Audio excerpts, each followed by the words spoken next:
তো অনেকেই ছিলেন। তালিকা তো অনেক বড়, আপনারা দেখতে পাচ্ছেন আশেপাশে আছে। তো আজকে যে বিষয়ে সিদ্ধান্ত হয়েছে রাষ্ট্রপতি নির্বাচনে, ইতিমধ্যে তফসিল ঘোষিত হয়েছে, এগুলো নিয়ে গুরুত্বের সাথে আলোচনা হয়েছে। আলোচনার প্রেক্ষিতে যে সিদ্ধান্ত হয়েছে সেই সিদ্ধান্তটি এখন আপনাদের সামনে তুলে ধরবেন সংসদের বিদ্যালয়ের শিক্ষক এবং বাংলা নাগরিক পার্টির, ন্যাশনাল নাগরিক পার্টি এনসিপির আহ্বায়ক।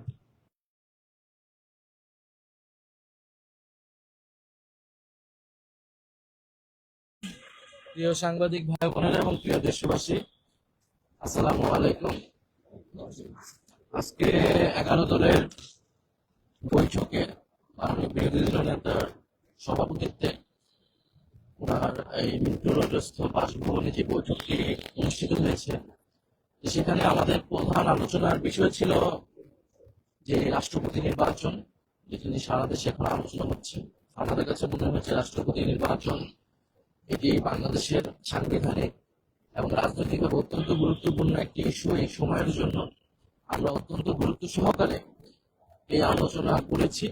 আলোচনায় অনেকগুলো বিষয় এসেছে, বিশেষত বিএনপি সরকারের নির্বাচন নির্বাচন পরবর্তী তাদের যে অবস্থান, আমাদের গণভোটে যে আমাদের প্রতিশ্রুতি জুলাই সনদ, সেই বিষয়গুলো নিয়ে পরবর্তীতে এই সরকারের দ্বিচারিতা। আপনারা জানেন যে আমরা যে জুলাই সনদ রচিত হয়েছে ঐক্যমত্য কমিশনে দীর্ঘদিন ধরে আলোচনা করে, সেখানে কিন্তু রাষ্ট্রপতি নিয়ে অনেক আলোচনা হয়েছে। রাষ্ট্রপতি নির্বাচন কিভাবে হবে সেটার একটা নতুন ফর্মুলা প্রস্তাবিত হয়েছিল, যাতে আমরা সকলে মিলে একটা সর্বজন গ্রহণযোগ্য রাষ্ট্রপতি নির্বাচিত করতে পারি। সেই নির্বাচন প্রক্রিয়াও সংশোধনের প্রস্তাব এসেছিল, এবং ক্ষমতার ভারসাম্যের জায়গায় রাষ্ট্রপতির ক্ষমতা আরো কিভাবে বাড়ানো যায়। তো আমাদের প্রত্যাশা ছিল যে নির্বাচনের পরে আসলে রাষ্ট্রপতিটা নির্বাচিত হবে জুলাই সনদ অনুযায়ী। আমাদের গণভোটের যে ম্যান্ডেট জনগণ দিয়েছে, 70% জনগণ আমাদেরকে দিয়েছিল, সেই জুলাই সনদ বাস্তবায়িত হবে, সংবিধান সংস্কার পরিষদ হবে। এর মধ্য দিয়ে আমরা রাষ্ট্রপতি একটা নতুন ভাবে সংস্কারকৃত সংবিধান অনুসারে আমরা নতুন ভাবে রাষ্ট্রপতি নির্বাচিত করতে পারবো, এটা আমাদের প্রত্যাশা ছিল। যেরকম আরো অনেকগুলো প্রত্যাশা ছিল, কিন্তু আমরা দেখেছি যে এই সরকার গণভোটের গণরায়কে অস্বীকার করেছে, এবং যারা জুলাই সনদের বাস্তবায়নের কোনো ধারাতেই নেই।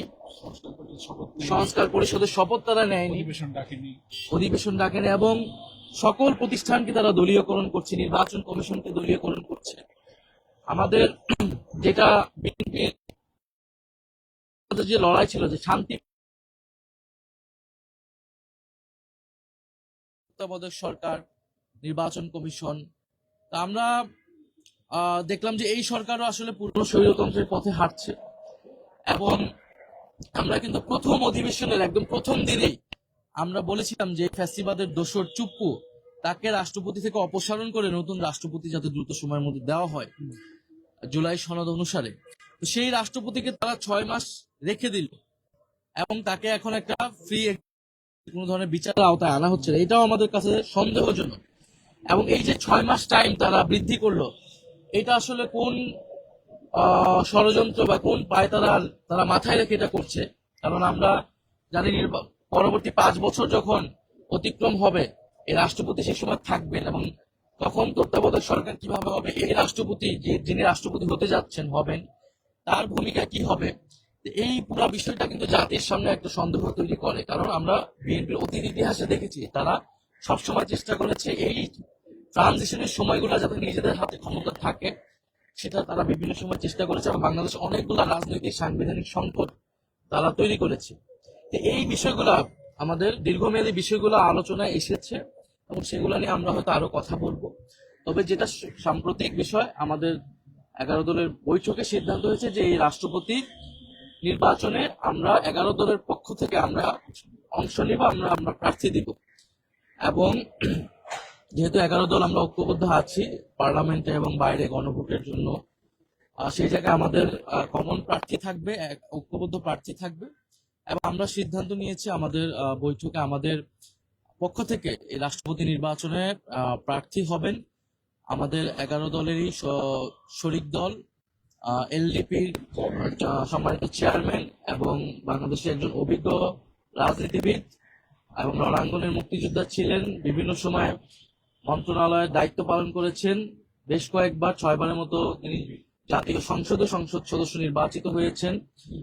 এবং বীর বিক্রম মুক্তিযোদ্ধা কর্নেল অলি আহমদ, উনি 11 দলের পক্ষ থেকে রাষ্ট্রপতি পদে প্রার্থী থাকবেন 11 দলের। আমরা মনে করি দেশের এই যে সংকট একটা চলছে, এই সময় দেশের যে ধরনের অভিভাবকত্ব প্রয়োজন, রাষ্ট্রপতি হিসেবে আমরা মনে করি কর্নেল অলি আহমেদ উপযুক্ত এবং ওনার অভিভাবকত্বে বা ওনার নেতৃত্বে এই সংকটগুলো নিরসন হওয়া সম্ভব বলে আমরা মনে করি। এ কারণে আমরা যেহেতু বিএনপি জুলাই সনদ বাস্তবায়ন করেনি এখন পর্যন্ত, ফলে আসলে সর্বসম্মতিক্রমে বা ঐক্যবদ্ধভাবে রাষ্ট্রপতি দেওয়ার যে সুযোগটা, সেটা আমাদের ঐকান্তিক প্রচেষ্টা থাকা সত্ত্বেও বিএনপির এই যে একদলীয় এবং সংস্কার বিরোধী আচরণের কারণে এটি সম্ভব হলো না। এটি দেশের মানুষ দেখছে, দেশের জনগণ এটি অবশ্যই বিচার করবে। ধন্যবাদ। হচ্ছে যে আমরা বিগত দিনে দেখে এসেছি রাষ্ট্রপতি নির্বাচনে সাধারণত সংসদে যারা মেজরিটি থাকে তাদের প্রাধান্য থাকে এবং তাদের ওই ভোটে কাস্টিং ভোটের মতো রাষ্ট্রপতি নির্বাচিত হয়। আপনাদের 11 দলের সমন্বিত যে সিট আছে, যে ভোট আছে, তার তো সাধারণত আমরা বুঝি যে রাষ্ট্রপতি নির্বাচনের দিনে আপনাদের প্রার্থী তিনি নিয়োগ করতে পারবেন না, সাধারণ হিসেবে দেখা যায়। এমন একটি বাস্তবতা আসলে রাষ্ট্রপতি প্রার্থী দিলেন, কি কি দিক আসলে মাথায় রেখে আপনাদের প্রার্থী বাছাই রয়েছে, কি কেমন? আমরা জানি যে ফলাফল আপনি যেটা বললেন, কিন্তু বিষয়টি হচ্ছে আমরা তো সরকার দলের পক্ষ থেকে এরকম কোনো প্রচেষ্টা বা আমরা যেটা বললাম রাষ্ট্রপতি পদ মানে নির্বাচন হওয়ার যদি পদ্ধতিটা পরিবর্তন হতো, যেটা জুলাই সনদে লিখিত আছে, তাহলে সেই জায়গায় আমরা এক হতে পারি। কিন্তু এখন তো আসলে তাদের যে আচরণ এবং তারা যেভাবে রাষ্ট্রপতি নির্বাচন প্রক্রিয়ায় অংশগ্রহণ করছে, সেই জায়গাতে আমাদের ঐক্যমত হওয়ার কোনো সুযোগ নেই। এবং আমরা চাই যে জনগণ অ্যাটলিস্ট দেখুক যে আমাদের জায়গা থেকে আসলে আমরা জনগণকে সেই মেসেজটা দিতে, জাতিকে সেই মেসেজটা আমরা দিতে চাই যে আমাদের জায়গা থেকে ওনাকে আমরা মনে করতেছি যে এই রাষ্ট্রের অভিভাবকদের জায়গাটা নেওয়ার মতো। এই কারণে আমরা অংশগ্রহণ করছি। আমি মনে করি যে এটার এই অংশগ্রহণটাই একটা গুরুত্বপূর্ণ মেসেজ রাজনীতিতে বহন করবে। গণতন্ত্রের জন্য আমরা মনে করি যে এই প্রক্রিয়াটা অংশগ্রহণমূলক, প্রতিযোগিতামূলক হওয়া উচিত। আচ্ছা, বিএনপির পক্ষ থেকে অনেক জ্যেষ্ঠ নেতার নাম আসছে বা যারা রাষ্ট্রপতি নির্বাচনে অংশ নেবেন, সেক্ষেত্রে আপনাদের বিরোধী দলের পক্ষ থেকে কোনো পরামর্শ আছে কিনা যে এরকম আমরা চাই রাষ্ট্রপতি?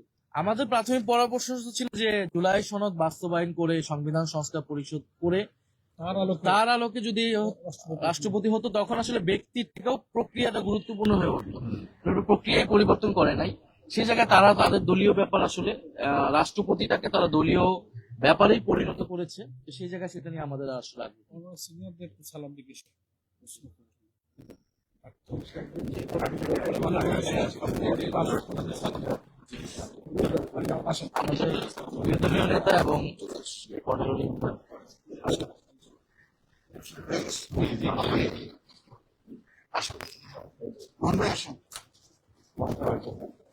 আসসালামু আলাইকুম রহমতুল্লাহ। ওরা ওদের মধ্যে কষ্ট হচ্ছে আপনাদের দুপুরবেলা, সবাই আসছেন এই জন্য সবাইকে ধন্যবাদ। সবাই আসছেন, সবাইকে ধন্যবাদ। আর ইতিমধ্যে বিরোধী দলীয় চিফ হুইপ এনসিপির সম্মানিত আহ্বায়ক জনাব নাহিদ ইসলাম আপনাদের সামনে ব্রিফ করেছেন, আমাদের সিদ্ধান্ত আপনাদেরকে জানিয়েছেন। গণতন্ত্রের সৌন্দর্যের জন্য এটা আমাদের দায়িত্ব হিসেবে আমরা এটাকে নিয়েছি। আমরা মনে করি যে সর্বক্ষেত্রে রাজনীতি স্বচ্ছ হওয়া উচিত, প্রতিদ্বন্দ্বিতামূলক হওয়া উচিত, তাহলে গণতন্ত্রের গতি এবং তার সুস্বাস্থ্য ফিরে আসবে। তো ইতিমধ্যে যাকে আমাদের পক্ষ থেকে সর্বসম্মতক্রমে প্রেসিডেন্ট ক্যান্ডিডেট হিসেবে আমরা দেওয়ার সিদ্ধান্ত নিয়েছি, তার নাম আপনারা জেনেছেন। এখন তিনি আপনাদেরকে সালাম দেবেন। এখানে বাংলাদেশ খেলাফত মজলিসের আমির মজলিস আল্লামা মামুন হক তিনিও আছেন, তিনিও সালাম দিবেন। তো এর আগে ডক্টর কর্নেল অলি আহমদ সাহেব। আসসালামু আলাইকুম রহমতুল্লাহ বরকাতুহ। সম্মানিত বিরোধী দলীয় নেতা 11 দলীয় ঐক্য জোটের সম্মানিত নেতৃবৃন্দ, বিশেষ করে এনসিপির সভাপতি এবং বিরোধী দলীয় চিফ হুইপ, তিনি আপনাদের সম্মুখে কথা বলেছেন। আমি 11 দলের সকলের প্রতি কৃতজ্ঞ, বাংলাদেশের জনগণের প্রতি কৃতজ্ঞ। সবাই মনে করেছে আমি একজন মুক্তিযোদ্ধা হিসাবে এবং পরীক্ষিত একজন লোক, যার বিরুদ্ধে দুর্নীতির কোনো অভিযোগ নাই, শিক্ষাগত যোগ্যতার কোনো অভিযোগ নাই, সুন্দরভাবে জীবনযাপন করেছে বিদায় সবাই সর্বসম্মতিক্রমে আমার নাম প্রস্তাব করেছে। আমি সমগ্র জাতির কাছে কৃতজ্ঞ, 11 দলীয় ঐক্য জোটের সকলের কাছে কৃতজ্ঞ, আমাদের সকল নেতাকর্মীদের কাছে কৃতজ্ঞ। আপনাদের মাধ্যমে আমরা জাতিকে বলতে চাই, আমরা আমাদের জায়গা থেকে এই জাতির সাথে কখনো বেইমানি করব না। ইনশাআল্লাহ। মানুষের জন্য যেটা ভালো, আমরা হারবো বা জিতবো এটা প্রশ্ন না। প্রশ্নটা হচ্ছে আমরা জনগণের পাশে সবসময় তাদের স্বার্থ রক্ষার জন্য দাঁড়াবো। আজকেও সেটাই মন মানসিকতা নিয়ে আমরা সবাই একসাথে হয়েছি এবং সর্বসম্মতিক্রমে ওনারা আমার নাম প্রস্তাব করেছে।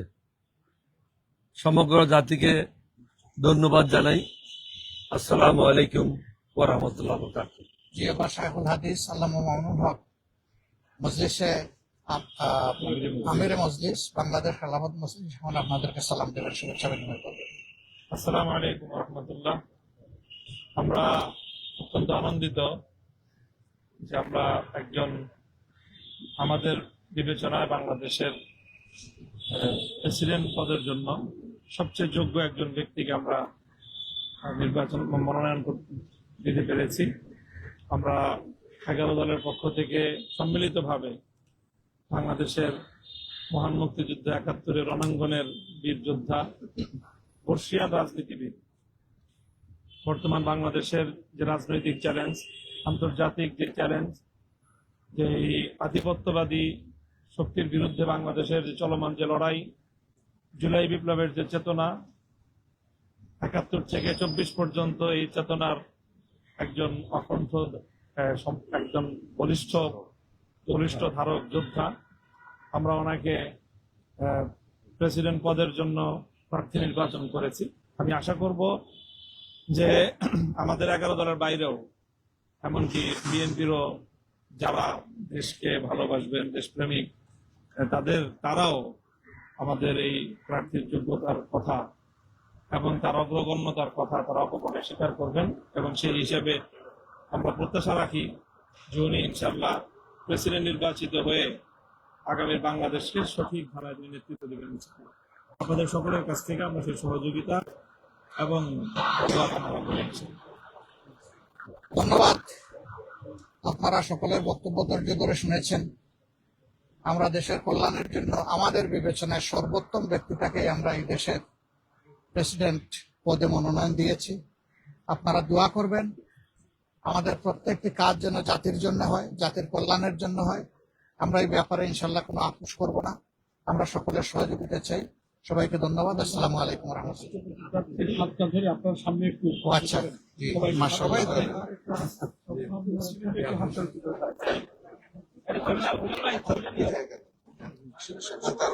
আরো বাকি অন্যান্য দলের যারা তারাও একটু ধরে সামনের সারির লোকেরা ধরে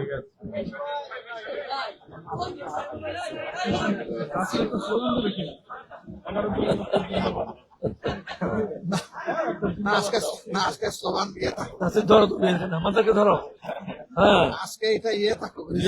young people will have to always catch thank you all so this. Much. আসসালামু আলাইকুম ওয়া রাহমাতুল্লাহ। Thank you. Thank you. ভিতরে চলে Thank you.